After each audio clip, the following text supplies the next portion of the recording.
Hi, everyone. I'm Mandy-Lynn Donovan, and I am your host here at Port City Personalities on Rogers TV. Thank you so much for joining me this evening. I'm very excited about this evening's guests. Previous Mayor Don Darling from St. John, New Brunswick, will be joining us. He will be talking about some of the things that he's been up to since he's been the mayor. Him and his wife have set off to journey all around Canada and have many stay vacations. He will be joining us live from outside of his camper truck, talking about what he's been up to. Don will be talking about some of the projects that he was involved in while he was the mayor of St. John, New Brunswick. We will be spending some time diving into and discussing growth. We will be talking about affordable housing and what it means to him. A lot of folks have asked Don, what's next? What's he going to be doing once he comes back from in mid-April from his vacation? What does that look like? Don will spend some time talking to us about some of the things that he's passionate about, as well as talking about some of the next things and what's entailed for him. Don will also spend some time talking to us about some of the issues that were really, really difficult as mayor, as well as talking about social media and the impacts of mental health in social media, as well as social media contacts and what it's been like for him and his family to disconnect from it all and what it means to just breathe the fresh air, to take all the sights in and to enjoy his life post-mayor. So thank you so much for tuning in. Let's get the show started.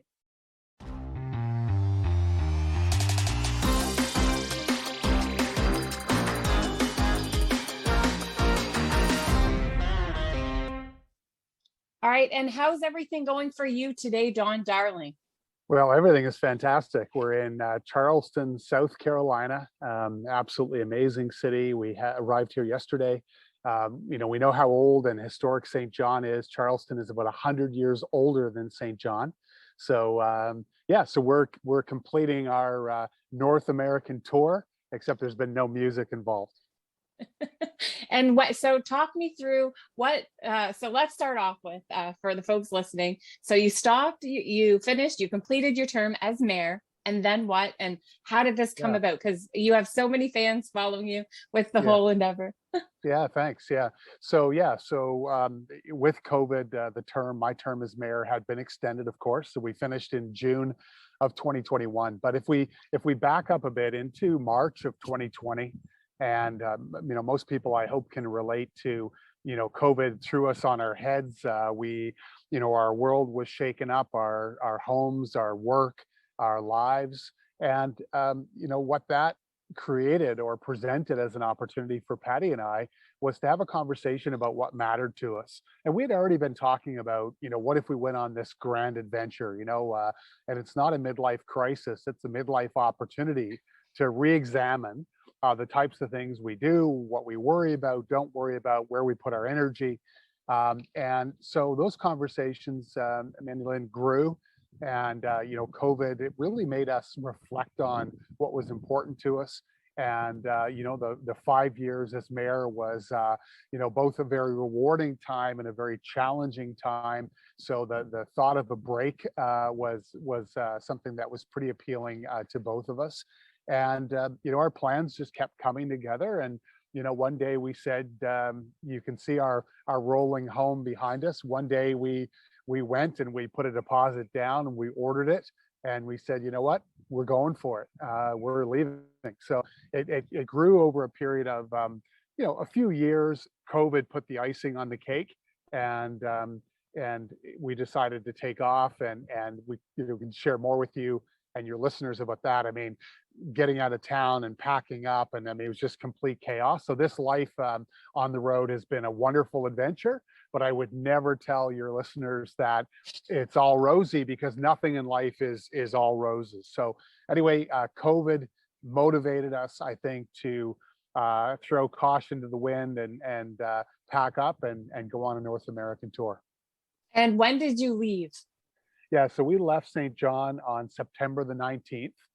And, it's a perfect example, right? We're going to leave September the 19th, and we're leaving at 8 a.m. You want to get a good hearty breakfast, and we're leaving at 8 a.m. and we're going to take off and we're going to head out across toward Quebec. And we left St. John at 3:45 in the afternoon. We hadn't eaten. And I think we slept in a casino parking lot in Edmonton. So, anyway, you learn that you can't control everything, and especially when you're traveling like this, to just roll with the punches. So talk me through what it's been like for you guys to be able to have a break, because I know the intensity and I know everything, a lot of the things that you were involved in and doing, but talk me through what it was like mentally. Yeah, Like, it's just such a shift. You had yeah, no plans. You were the guy yeah, that was waking up at 6 o'clock, doing your gym, going to yeah, walk, get your coffee, doing your mayor yeah. duties. And then now there's no schedule, is there? Yeah, yeah, no, it's very loose, to be honest. Patty and I have always been very spontaneous in that way. I mean, you have to generally know what direction you're going in, but when we were on the West Coast, getting ready to head back across to the East Coast, I mean, we just looked at the various routes and said, you know what, we really like water, so let's head across. Route 10 or Route 17. So we're as close to the water heading from the West Coast over to the East Coast, and now we've arrived on the East Coast, and we'll head up. So, and there's a freedom in that, as you said, Mandy-Lynn. My life has always been very busy. Everything that I did, whether it was my corporate life or my duties as mayor, had a lot packed in. And in one of the things I've learned is that there was a certain validation in that for me. Busy people like to be busy. Um, so the big adjustment was not being that busy anymore, having the freedom, being able to go in whatever direction we desired. And again, we know how blessed and we're very grateful for that opportunity. But there's also a mental adjustment to not being that busy, to not having your email and your social media dinging every 3 seconds. And that's a big adjustment, because so many of us in life we identify with the work that we do, the title that we have, um, being in crowds, being a person on social media that their phone is, ringing every 2 seconds, and you have 300 notifications to go and deal with. So when you come off of that high, if you will, it's a huge adjustment. And I think the peace and the quiet and the opportunity for both Patty and I to sit and be and learn from those times has been really important. So it's been a big adjustment, but I wouldn't trade it for the world this last 5 or 6 months. And so what have you learned from that? What are Yeah, some of the things you've learned from going from being super, super busy corporate mayor yeah, and then to this? yeah. I think a couple things for me. First of all, there is life outside of social media. I mean, I enjoy social media. I had every intention of sharing a lot more videos, all of the stuff that so many of the folks that travel do. And the reality of it, Mandy-Lynn, is it's a lot of work. Like, it's a ton of work. The few videos that I have shared, I probably had 30 hours, 40 hours of editing into each video. And you start to go, wow, I like to share, but is it worth it? Like, here's the question. If I don't share it, did it happen? Like, do I need those shares and those validations and those clicks and those likes to make it a great experience, or don't I? So one of the big lessons for me, I think, has been I don't need that. I don't need that tension on the line. I don't need to be busy all the time. I can be quiet. I can be peaceful. I can sit and read. I can walk on a trail. I can, I've taken up photography, to go out and have this quest of getting a decent sunset or sunrise picture is very validating in itself. So I think one of the big lessons for me is that um, at 51 and having worked a lot more than 30 years already, that I was pretty tired and I needed a break. And it's okay to not be paddling all the time, to take a bit of a break and to reevaluate what it is that's important to you in your own life. But not only that, to find the strength to not care what other people think, about what you should be doing and what job you should have and how come you're not on social media every 3 minutes. And how hard is that? Thank you so much for that. Oh, How hard is that transition? oh, it's a huge, yeah, it was a very difficult. I expected it to be difficult, and it was. So I can confirm for you that it's difficult. And it's difficult when you are a player, when you're on the field, when you're involved every day, um, to not be in the middle of it. So I'm still trying to figure out how to um, have a voice. I'm still very passionate about making a difference in people's lives. Change. I like to consider myself a change agent. I like to speak. We all have a version of truth, but certainly I'm still passionate about those things. So figuring out how to use your energy, but not be overtaken by it. I think when I was mayor, it's a consuming job, and people think you have power that you don't have. People likely give you credit for things that you don't deserve, but they most certainly give you a lot of criticism for things that you don't deserve. So figuring out how to make a difference, be an active and engaged citizen in the community, and also figuring out what do I do next in terms of work. So I still have a lot of work to do once we land back in St. John. But any transition, whether it be from a marriage, a relationship, a job, from friends, trying to spend less time consumed by whether it be social media or any other ism, is a difficult transition. So I think what's most important is that we model vulnerability and authenticity to other people so that they know it's okay to be sad, to be mad, to be having a difficult time transitioning in something that you cared a lot about. So, I didn't make the decision lightly to not reoffer to be the mayor in St. John, but it was the right decision for me. Politics is so full of nonsense and lack of outcomes that I'm really happy not to be in that world anymore. And when you were the mayor, how hard was it to balance using social media with mental health? So you and I, we both go way back, and we talk a lot about mental health and social media because that can be pretty hard on your health. And I think it's something that a lot of people are facing, Don. Yeah.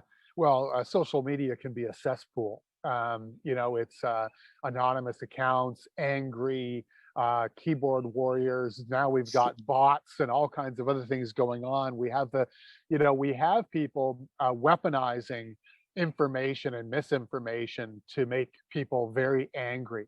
And I think what's important is that social media was critically important to my time as mayor. The mayor's office I didn't have any communication support except for, the mayor's at the market or the mayor raised the flag.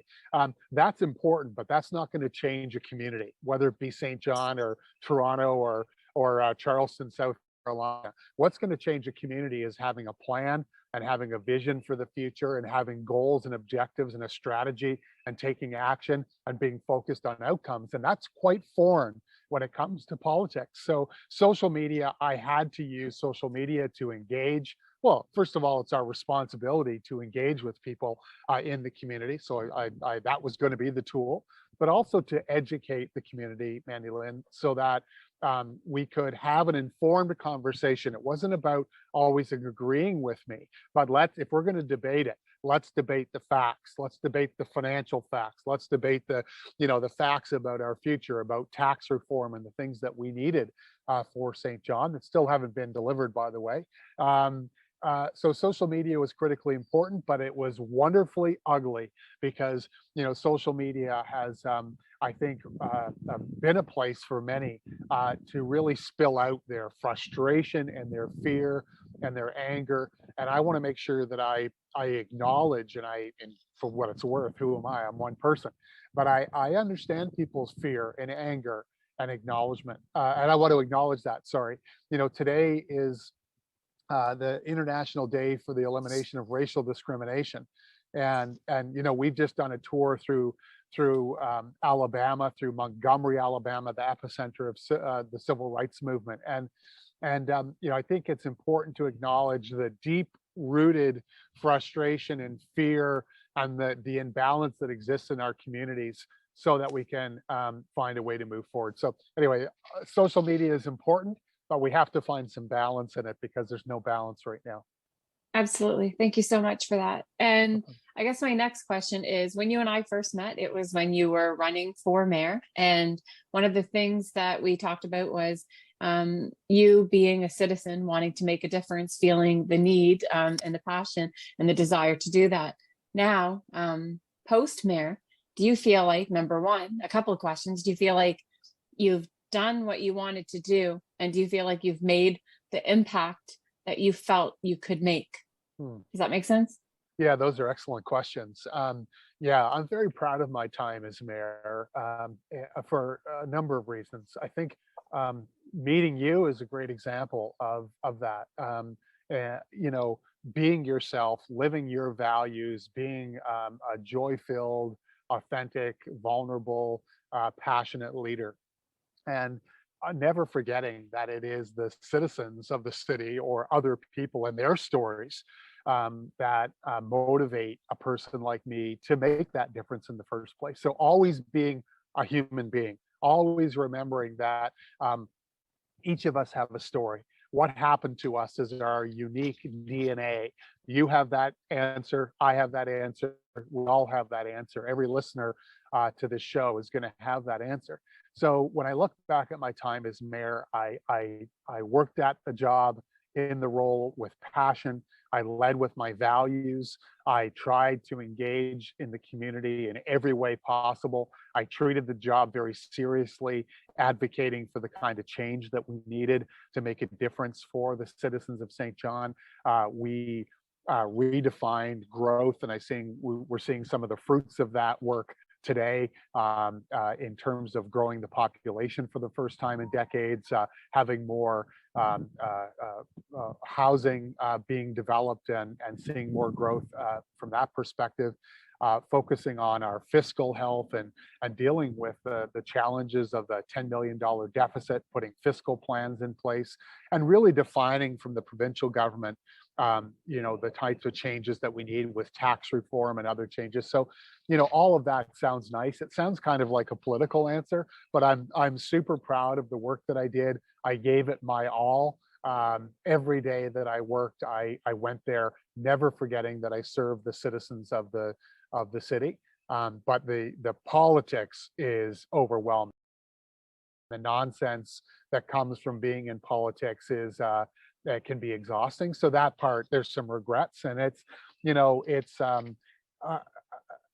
don't know how to deal with this yet, Mandy-Lynn, but when you sit with a premier of the province, and I know he's been on your show, and it's not personal, it's a, you know, but when you sit with a premier, when you sit with their local MLAs and they make promises, you know, for things like tax reform, and it's going to make a real difference in the citizens of our city's lives, and they don't deliver. That's the part of politics that I'm happy to leave behind, because where I come from, when you shake hands and you say you're going to do something, you do it. And if you can't, you circle back and you say, look, I can't do it, and here's why, but here's what we're going to do. So, you know, so I'm proud of what we did as a team. I mean, I'm proud of what I did as an individual, and the work's not done. And you know, I hope the folks there now will continue to move forward. Absolutely. And I think your very first time on my radio show, we talked about project growth. That was one of your very first projects becoming mayor. Correct me if I'm wrong, but I think that's the big one. And do you think that project growth has grown to where you would like it to grow? Is there still work to be done on that? Talk me through that, because that was big. Yeah, I think, you know, the focus, certainly I believed I was elected, you know, with a focus of growth of, you know, our economy, our population, you know, the tax base, those all encompass the focus on growth. And we certainly as a council put those plans in place to bring focus there. But you also have to acknowledge that when you're trying to solve one problem, you create another sometimes. And so if we look at, you know, who would have predicted that in the midst of COVID, we would have had the run on housing that we've had, the escalation of housing prices, that's created an affordability issue now. and that requires action. So I think, you have to. So I'm proud of the work that we did. There were very few defined growth plans. We tried to shake up our economic development approach so that we had better defined plans with better defined outcomes. So I think yes, yes, and yes. I think there was some great work there, but governments at all levels need to act more quickly. They need to pivot. They need to move more quickly, so that the outcomes can be enhanced. And governments are too slow. That includes City Hall. That includes the province of New Brunswick. So we now have an affordable housing challenge in St. John. You've read about it. You may have reported on it. People's rents being escalated to levels they can't afford, and there's a range of issues that are causing that. And I'm not hearing anyone talk about the full scope of the challenge. There's a shortage of supply. There's a cost problem. There's a tax problem. There's an income problem for St. Johners. The average income is too low. So how do we take a look at the broad range of those issues and find some solutions? But right now, my view is that it's too slow and nobody wants to touch it. It's like the proverbial hot potato, Mandy-Lynn, and everyone's throwing it around and nobody wants to keep it in their hands. So we finally got some growth, but now the city and the province and the federal government have to work together, and the private sector, to find some solutions, because we will not grow if people can't afford to live in the city, and especially those people that have lived here for decades, who tragically we're now reading stories about rents going up by 40 and 50%. So I'm worried about that, and I think we have to find some solutions as a community. Thank you so much for that, Don. And talk me through some of the ways that you think that we could bridge those challenges that we have. So it sounds like there still might be problems between provinces and between government. Is it just because everything isn't well connected enough? Do we need to bridge that, or is that what's causing the delay, do you believe? Yeah. I think having been inside politics, I think I can confirm that it is pretty much what most people believe. I mean, it can be unorganized. Look, on the positive side, they're very passionate workers and who deeply care about their community and to work every day to try to make a difference. On the could do better side, sometimes the plans are not well defined enough. And let me use this analogy if it works. I'll try it out. Patty always makes fun of me. They don't always work. But it's like, you want to host a radio show, but if you don't get Rogers on board and your producer Jason doesn't show up, you can show up, but if he doesn't show up and the guest doesn't show up, you don't have a radio show. You can make the announcement about a radio show, but if you never actually have an episode. And what happens in government so often is it's about the announcement, it's about the press conference, it's about the flash, but it's not about the grind of getting things done. So, I think all levels of government have to come together, but even more importantly, citizens, you and I, your listeners, and everyone else in the city and the province and the country have to not waste the power that they have to become engaged on issues, to become informed, to become part of the solution, and stop electing people. We confuse tenure or time. So politician so-and-so has been around for 20 years. I'm actually not impressed at all by that. I want to know what they got done. So we have to stop confusing the time they've been around with the outcomes that they've delivered. So it's a focus on outcomes, it's working together, it's citizens not wasting. So getting on Twitter and just screaming at people and yelling and talking about how all politicians are dirty, corrupt, and we should do bad things to them. That's not change. Change is being informed and educated and engaging on issues and saying, hey, why don't we try this? So there's enough smart people back to housing, folks at UMB, folks in the nonprofit sector, folks in the private sector, folks at City Hall, the province. What they should be committing to is a housing summit, getting in the room, and with urgency coming up with solutions for a month from now, not for next year or the year after that, because we're in a housing crisis right now. And, Patty and I are fortunate. We can get a mortgage. We've had a mortgage approval now for over 6 months. And every day I look to buy a home in St. John and can't find one to buy. So we're in a housing crisis, and we have means, we have a mortgage. So those that are more vulnerable, in be it housing or food or anything else, we're in real trouble in St. John. So the alarm bells, I think, have been ringing. So we have to amplify those voices, Mandy-Lynn, and get the right people in the room to find solutions. And thank you so much for that. That is so well said. And I'm really happy that you talked about that. And what are some ideas or what are some things that you can think of? Is this going to be a project that you see yourself behind when you come back? I know you said you have lots of work, but yeah, Yeah. Look, I'm passionate about. I spent 20 years in the housing industry. I'm very passionate about it. of So it's course. something that I, absolutely could see myself, just trying to move out of the sun a little bit here for you. I could see myself working on, for sure. So I think it's a range of issues that need to be looked at. So I spoke about it earlier. Right now we have a shortage of housing supply.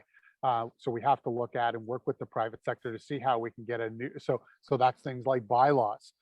That's things like density. That's things like maybe relaxing some of the rules around, I don't know, parking or other barriers that folks. That's getting permits even more quickly. That's demystifying between fact and fiction on what developers believe, how difficult it might be to work in St. John. Some say it is, others say it's not. It's people's income, so we could explore basic incomes for people, so that we can lift those most vulnerable out of. I don't know how people are surviving on minimum wage, in St. John now, especially with rising costs of everything, of food, of housing.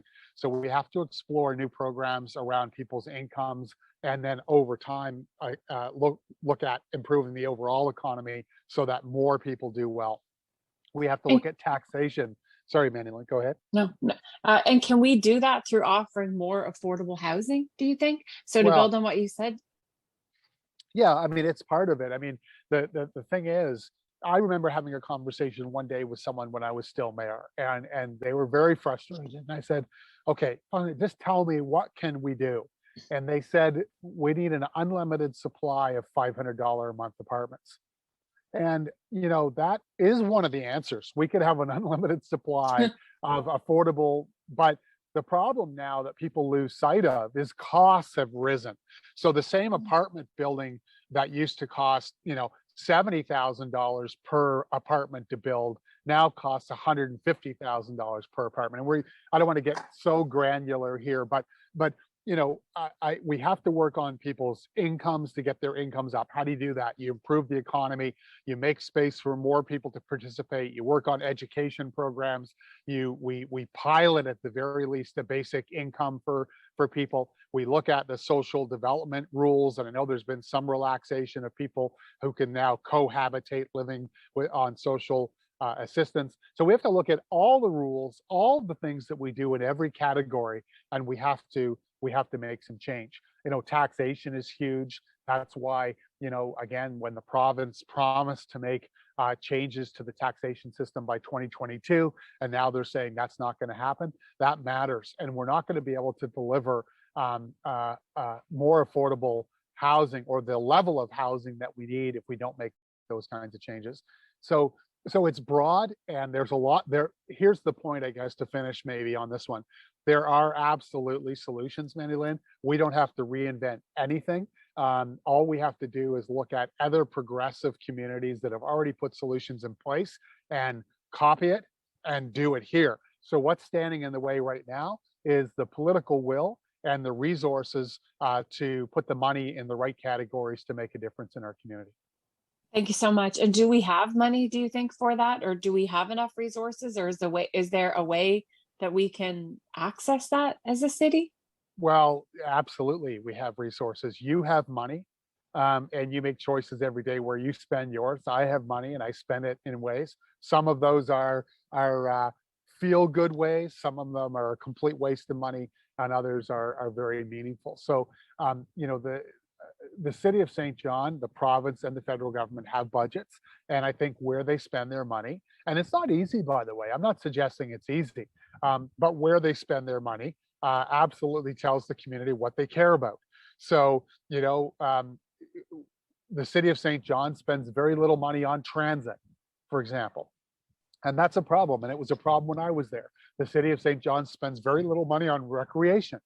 Um, when you compare that to the amount of money that the city of St. John spends on wages for its employees, on police, on fire, so those things are all very important. But I would suggest, it depends on how serious you think the situation is. If the city of St. John wanted to find $1 million or $2 million or $3 million to invest in affordable housing, it could. It would need to make those changes to its budgets in other categories, but I think it could find the money if it wanted to.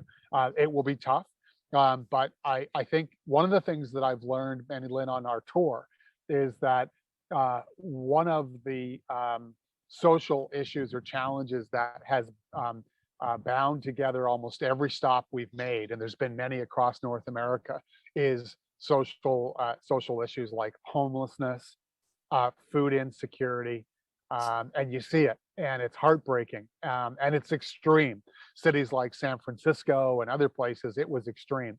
So I guess, to be blunt, before I'm going to give someone making 80 or 90 or $100,000 a year another raise, I'm going to spend money on social issues and making those most vulnerable in our community less vulnerable, before I give those that have a paycheck every single week another raise. And it's not easy in the environment, but it's the money is there. It just needs to be council needs to decide that it's going to make the city more accessible for people to thrive economically, culturally, and socially, and that's not the case right now. And what are the three top things, if you were standing there and there was three things that you thought that needed maybe immediate approval, would you say that would be housing, and I guess what else? What would the other two be? I know housing would be one. Yeah, well, look, I mean, other levels of government, I mean, it is correct when we say the municipal government looks after, water and sewer and roads and recreation and police and fire. That's correct. And the province looks after education and social programs, and the federal government looks after healthcare, and it is. But at the end of the day, we need to motivate those three groups to come together. We need to find solutions in a more timely fashion. So right now, coming out of COVID, I would argue, first of all, we're not out of COVID. Patty and I have been, how do I describe? And we've gone on a North American tour. We have been very careful. We have been mostly outdoors. In 5 months, we might have eaten in a restaurant 4 times. And so we've been very COVID scared, I guess that's not the right word, but and we don't know the full impacts of COVID yet, and we're not out of COVID. I mean, I know we're dropping mandates and we're dropping all of these things, and I know how desperately people want to go back to normal. I don't think normal was all that great, frankly, but so we have to first understand the full impacts of COVID, Mandy-Lynn, and I don't think we're going to understand that for a while. So housing, food insecurity, I think we're going to see small business really suffer for a long time. I think it's been very difficult for many small businesses. The rich, ultra rich, have gotten richer, and everyone in the middle has struggled. Not everyone, most, and those not in the middle that were struggling before COVID have probably been devastated by COVID. So I think as a leader, and again, I'm not an elected leader anymore, but I am a leader, but our elected leaders need to figure out where we are, be very honest about it, and in a very fluid and fast way, come up with new programs that are outcomes focused, and be willing to pivot and admit when they're wrong and change again. Try something for 6 months or a year, and if it isn't working, change it. But We don't have those relationships today. Our local MLAs largely don't speak to the community. They don't engage in with the community in the way that they should. The provincial government treats municipalities like children, and we don't have meaningful relationships. So it's like being married to someone and you're both sleeping in separate rooms and you go to the occasional cocktail party together, but you really don't have a great relationship. That has to change as well if our communities are going to thrive. And the relationship in around Greater St. John as well. I mean, if you're wealthy, for the most part, you work in the city and you drive out to Quispamsis or Rossay at night and you leave the city behind. And so the relationship in Greater St. John needs to be improved as well. Thank you so much for that, Dawn. And talk me through a little bit about, so we talked a lot about housing. We talked a lot about some of the changes that would be great that we'd like to see and connecting. Now, what are some of the biggest problems at hand right now? Like you and I talked before about how, the job's never done, but is there anything that you wish was completed that you never had a chance to finish yet? Or Yeah, a couple of things. I mean, I'd also encourage you. Look, I mean, I have a voice. It's very interesting. I always, as I was finishing up, I started to talk about my second term, and people, especially those that were very happy to see me leave, would say like, "What are you talking about? Your second term?" And my response was, "Well, my second term." As the non-mayor is going to be even better because you get to say things that, you look in politics, as outspoken as I was, you still have constraints. There are constraints. For me, they were just unacceptable. That's why I decided not to reoffer. There are constraints in politics. There's party politics at the provincial and federal level, municipal level. There's relationships to the degree that they exist, and there's staff and there's constraints. So I before I answer your question, you really need to, any elected official today that isn't engaging with the community like this, engaging in multiple ways, in person, on the phone, by email, on social media, is not doing their job.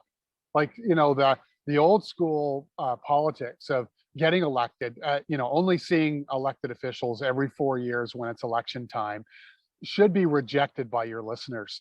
You have so much power to your audience. You have so much power to become informed and educated on the issues, and then engage and tell your elected officials you're not going to vote for them again unless they start bringing solutions to these challenges that we have. So, you need to talk to the current mayor, talk to councillors, get them on, and not let elected officials, give, bogus canned answers, because, there's so often what we get is we get one-liners and we get bullet points, and what we really need to be focused on is outcomes. So, look, you wouldn't be a human being now to the answer.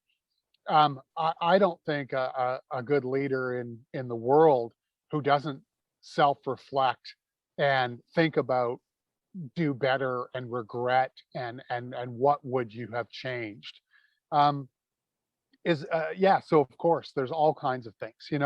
We were in a very difficult, I can remember the day like it was yesterday. I'd been elected in September of 2016. The census came out and St. John lost 2,578 people in the previous 4-year period, and that change cost the city of St. John $3 million in lost revenue overnight. And that wasn't the beginning of our financial issues. Our financial issues had been growing for years. So, but almost immediately, so I was elected, as we talked about already, Mandy-Lynn, on a mandate of growth, of fiscal responsibility as well. And immediately we were in a fiscal mess. So for your listeners, you're making $35,000 a year, but you're spending $45,000 a year, and your credit cards are maxed out. Like, you're in trouble. So right out of the gate, I knew that it was going to be a tough go.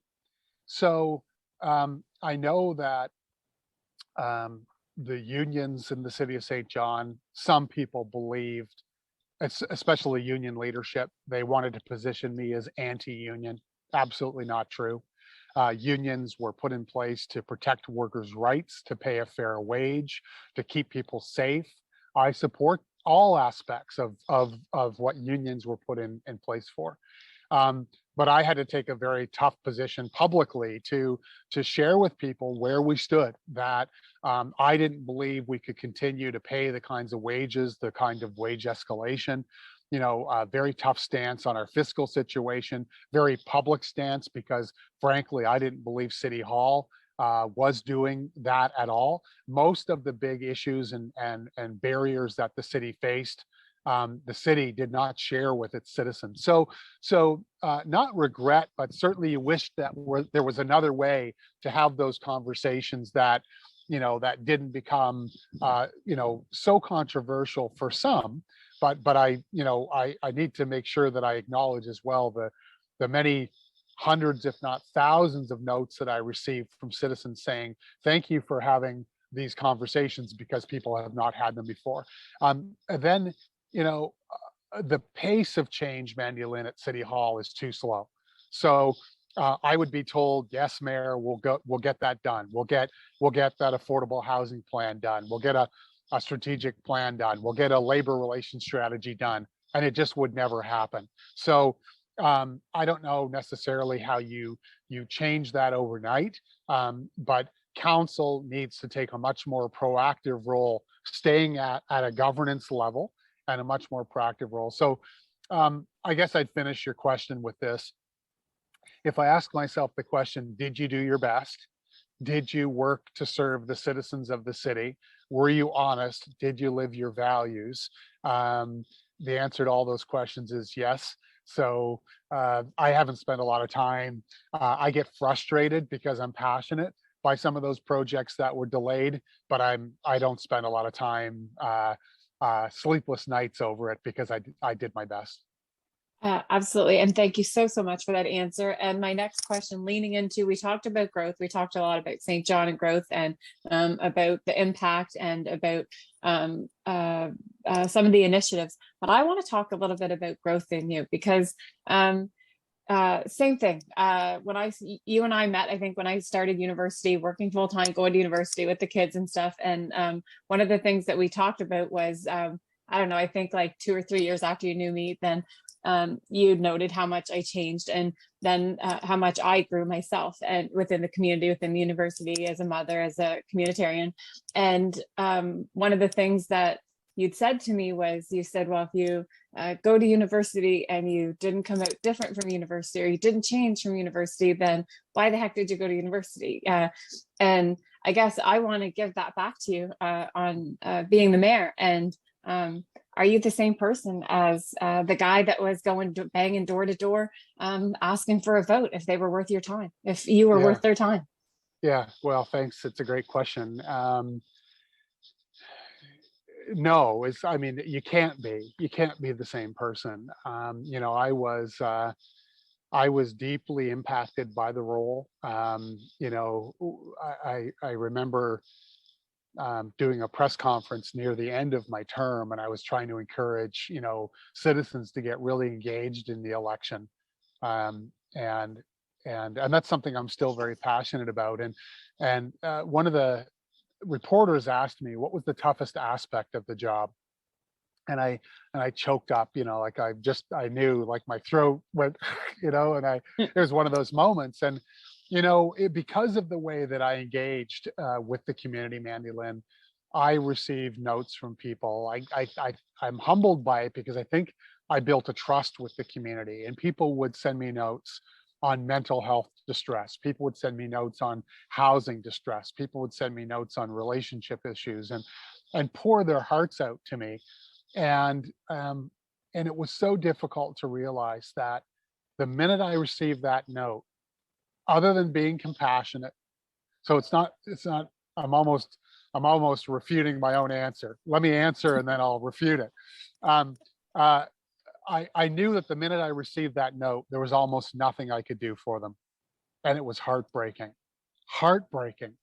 And in a way that's true, but what I did do is I was empathetic. I listened, I engaged, even with people that were telling me to F myself and that I should die and that they hoped I got run over by a car. I would always answer those people. And not always, but many times we would get in an exchange and it would lead to an apology where they said, okay, maybe not run you over, but break your leg. It was, I mean, so it changes you forever. You learn about your community. You fall in love with your community in a way that you never imagined possible. You see the best of it, the most generous side of the community. And on the flip side, you see an ugliness, you see a greed, and you see a self-interested group of people that if they put their energy into changing the community, it could make 10 years of change in a year.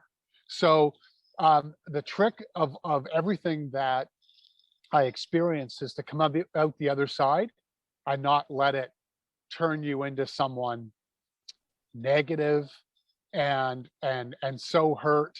So I grew, I learned, um, I I I I I'm grateful that I had the experience, and now I have to figure out how to take the aspects of why I did it in the first place, making a difference, positive change in the community, being empathetic, caring toward others, helping individuals make differences in their own lives, figure out how to bundle up that passion and do work in that area and get rid of the political nonsense piece that I didn't like.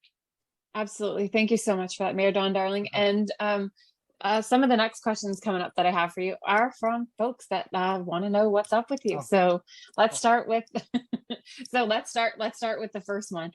What's next for you once you return? What is your yeah, plan? I yeah. told you, So I think when I saw you at Costco, I think that I was like people greeter at Walmart, like what? Because you're just so social. There's no yeah, way that that's right. That's right. So it's a great question that I've been giving a lot of thought to. So this trip has given us time to, I didn't realize um, how much maybe at this stage of my life I needed to do nothing. And if you had asked me a couple of years ago if I could go on the road and do next to nothing for months, just sit, just read and sit and stare at mountains and take in the fresh air, I would have laughed. But in fact, that's exactly what I did. I mean, I have been I've surprised myself at how calm I've been and how just doing nothing has been so fulfilling for me. So I've learned that I can do that. I want more of that. So, people keep asking me, are you retired? I'm not retired. I'm too young and I don't have, the means to retire, but I'm not going to work in an area that I'm not passionate about. So I'm not going to take a job that is just a paycheck. I'm not going to take a job where I can't make a difference. I'm not going to take a job where people don't respect who I am and want me there for my strengths. Um, I talked a minute ago about making a difference in the community, making a difference in people's lives, motivating and helping both businesses and individuals have better outcomes. So I'm passionate about coaching work. I'm passionate about speaking. So, likely that means I'll work for myself and try to build a business and work through the fear. You know what that's like. I mean, work yep. through the fear, whether it's comedy or working in the community or raising money for the community. Work through the fear. You and I and every one of your listeners have in common fear and shame and all kinds of stuff that's embedded in our own personal stories of what happened to us. So, I have a few of those things to work out. And this exclusive answer I'll give you, um, as we shift and we start to move toward home, um, there's an anxiousness that has grown in me because St. John represents uh, what I know. It represents a community. It represents a lot of people that I know, but it also represents, you're the ex-mayor there. Being on the road, nobody knows me. Nobody knows us. We get to do and say whatever we want. And so there's a bit of an anxiousness as we start to realize that in a few weeks we're going to be home. And everyone I run into is going to ask me that question. I What are you know. doing now? What's next? And here's what I would say. I don't have it finalized yet. I do have some opportunities. And I think as a society, to all of your listeners, it's critically important that we define ourselves less in the job that we do and define ourselves more in the people that we are, how we act, our fulfillment, our contentment, our happiness, and that all comes from within. So, Agreed. I sometimes people ask me, I'm not directing this at you. Sometimes people ask me that question, and if the answer isn't either well known enough or serious enough or big enough, then maybe I'm not living up to other people's expectations. And I care a lot less about other people's expectations of me now. I care a lot more about my own expectations. So we'll figure it out. Right, rightfully so. Yeah, yeah, Rightfully so. And I mean, and I know there will be lots of options. It's just I always like to know what's next when folks are changing from roles. Like look at look at our friend Brian. Like now he's yeah, head of SpaceX CEO. yeah, Now he's not going to have time to help me prank call people in the yeah, middle of the day. Like we're not going to be able to do these things. Like yeah, so. But it's always interesting to see the path that because this definitely shaped your path to do something, and whatever your next thing is, I'm sure that it's going to be great, whatever it is you do, because anything that like you said before, if you're going to do something, if you don't have any passion to put into it, then it's probably not worth your time. So sure. what about, I guess, two more quick questions, I think we Yeah. probably have about 5 minutes left, is about what was the hardest day for you as mayor? The very hardest day that you had a difficult time with? That's one of the questions. Hmm. Yeah, there were some very tough days. I think, yeah, I think one of the hardest for sure. My Your families do sign up to support you in these roles, but they never signed up to be verbally accosted because of me or physically attacked. So, my son in particular was targeted a few times, was physically attacked. I think the day that I found out that he was physically attacked because of something that I said, was way over the line and very, very difficult. No parent wants to no parent wants to know that their child is being harmed because of something they did or said. And that was over the line. It didn't just happen once. It happened a few times. So that was a tough day. But the thing is if you're going to coast along, if you're not having tough days as an elected official, then you're not doing your job. And I think, no, I don't in any way endorse people being rude and mean. And again, we talked about social media earlier. If you wouldn't say it to your own parent or your own friend, why do you believe you have the right to say it to an elected official? You have the right to ask them about accountability. You have the right to ask good questions. You have the right to advocate for change. But to attack them personally is out of bounds. So I think we have to learn. But there's many tough days in the role, but I think that day was a tough day. And thank you so much for that. I'm so sorry that your family had to go through that, Mayor. What is something you would like everybody to know that is watching, like about the journey that what you went through? If you had to sum it up in about 5 minutes or less, what Yeah. would you like folks to know about the journey of? And just to quickly summarize for folks, is you were a communitarian. You wanted to make a difference. You got into the role. You became the mayor of St. John, New Brunswick. You finished out your term. Now you're doing some traveling before you go back to decide what's next in your life. I think that that's a fair summary of everything. So what would you like folks to know about your personal journey? Yeah, I think what I would like folks to know and to lean into courageously is to invest in yourself. To read, to invest in yourself, and to recognize that you're not alone. I wasn't alone. I'm not alone in um, both having, things that I'm very proud of in terms of my achievements, the outcomes, the person that I am, empathetic, passionate, caring individual, but also having days where I feel about, 3 inches high. I feel shame has gripped me. I don't feel good enough, smart enough, thin enough, all those things that those conversations that we have. And I think what's most important is people recognize, A, you're not alone, and B, that an investment in yourself, and a recognition that when the light bulb can come on, that contentment and happiness and fulfillment only comes from within. It's liberating to, just say, someone just said something mean to me on social media. They don't know me.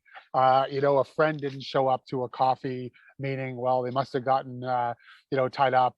To disconnect ourselves from the role that we have, the job that we have, the amount of money that we make, because I think we see examples every day of people that have all of those things we dream about: money, fame, fast cars, big houses, and they're the most miserable people that you've ever met. So I think my journey has shown me, and I hope that others will recognize that all of the secrets and the answers that you're dreaming about are actually all within you. So just look in the mirror and write the word courage across the top of it, and lean in, read, study, and figure out what it is that can help you be more at peace, fulfilled, and content and happy. And I think if more people could do that, we would have a much happier world to live in. Thank you so much for that. And we have just about 1 minute left. And was that beeping the sound of Patty in Yeah. in the truck telling you to move it? Yeah, so we're moving up the coast to Myrtle Beach. So maybe that's Patty saying, "Hey, beep beep, it's time to go." Well, she can't. She doesn't drive the truck hooked up to the RV, so I know I'm safe. And so that's where you guys are headed now. Where are you going? Yeah, so we're going to Myrtle Beach, South Carolina, and Okay. making our way up the coast, all the way back to St. John, New Brunswick. So. Okay. And when can we expect you back in the city? 2 weeks from now? 3 weeks from now? No, roughly April 15th, we plan on arriving back in St. John. So I don't know. I was thinking about starting my own protest and just parking my RV on Prince William Street, but I don't know. I'd probably get arrested. And you're going to probably do that to get your coffee, though. So I'm sure that you're very. Yeah. I've got one bag of foghorn left, so I've got to make it. I've got to make it home.